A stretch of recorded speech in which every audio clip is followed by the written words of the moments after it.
So a friend just had her hot water tank go out, and I was replacing it. And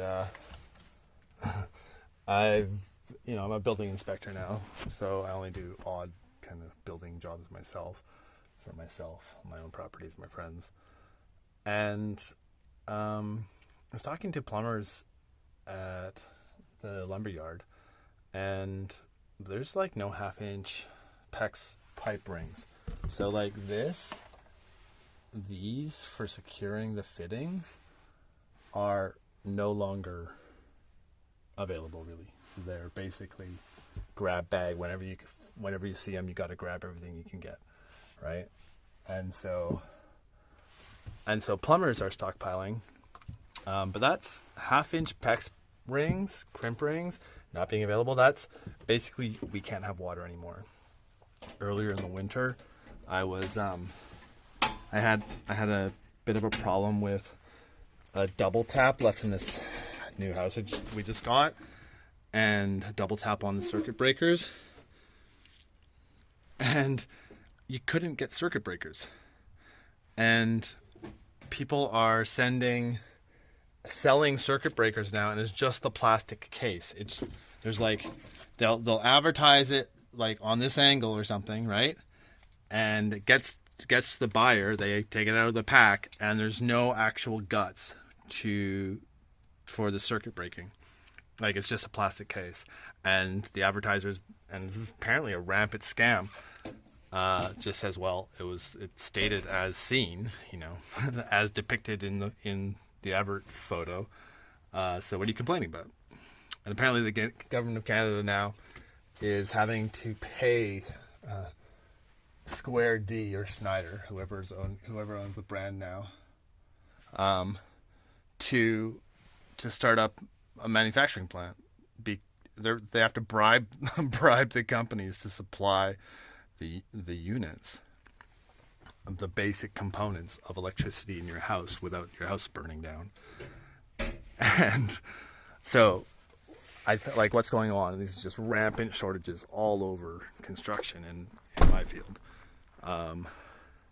Rampant shortages popping up everywhere. I mean, I couldn't get a used truck for like a year. I burned through a couple trucks pretty quick on some just heavy use, and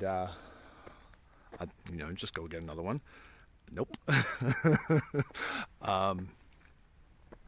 So what's going on? It's not just COVID. This is like just in time.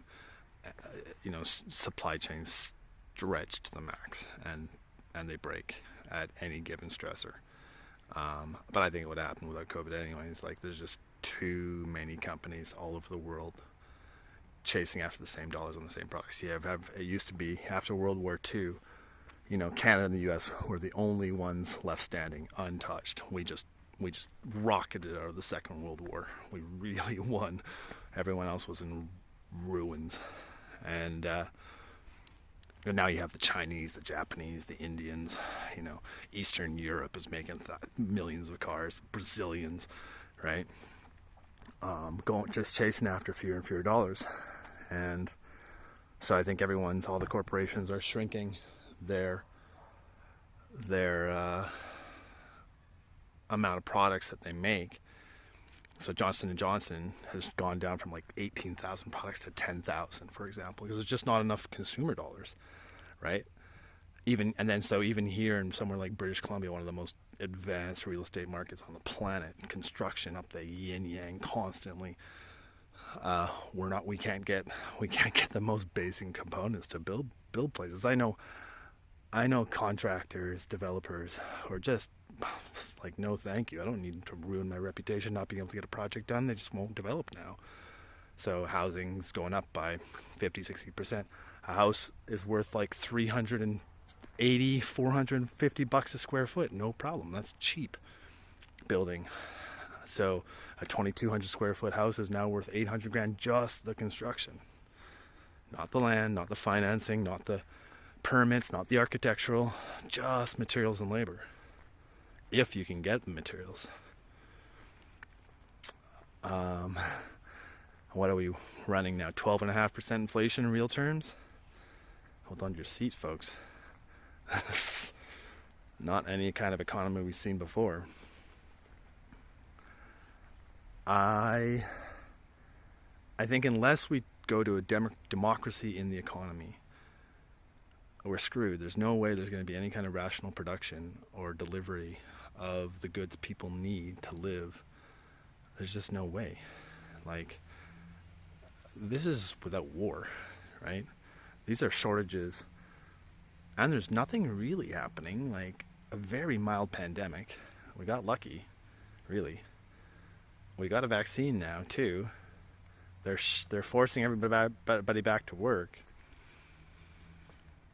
Without systemic change, the basic economics just don't shape up. No corporation is going to produce at a loss. They're certainly not going to distribute one at a loss, even if they have the products, but distribution of those products will cost them at a loss. It'll be interesting.